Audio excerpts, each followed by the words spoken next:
भी एक गांव था जिसे लोग विपदा का गांव के नाम से जानते थे। वहां की रातें थी बेहद डरावनी। गांव के पास एक जंगल था जिसमें अनजानी चीखें सुनाई देती थी और लोग कहते थे कि उसमें कोई भूतिया आत्मा रहती है। एक रात गांव के एक युवक ने उस जंगल में जाने का फैसला किया। उसने दोस्तों को इस सोच में शामिल किया कि यह सब केवल भ्रम है। चंद घंटों तक वे चलते रहे, जंगल के अंधेरे हिस्सों में खो गए। तभी अचानक वे अलग अलग चीखें सुनने लगे। उन्होंने वहां कुछ छिपे हुए शवों को देखा। भूतिया भयानक था। भूतिया ने चिल्लाते हुए कहा, तो सबको यहाँ नहीं आना चाहिए।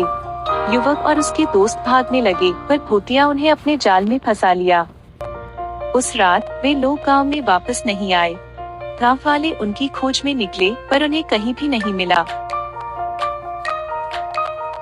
अगली रात गांव में बरसात हो रही थी। अचानक सभी लोगों को लगा कि वे अपने घरों से भूतिया की चीखें सुन रहे हैं। वे सभी डर से कांप उठे। गांव वाले ने सोचा कि शायद वह युवकों की गायबी बात सही थी। उन्होंने पंडित जी को बुलाया और उनसे भूतिया को शांत करने के लिए उपाय बताने को कहा। पंडित जी ने एक पूर्वजों का मंत्र याद किया और जंगल में चले गए। वहां पहुंचकर उन्होंने मंत्र का जाप करना शुरू किया। धीरे धीरे भूतिया की चीखें कम होने लगी और जंगल की भयंकर वातावरण में एक शांति आ गई। भूतिया गायब हो गया।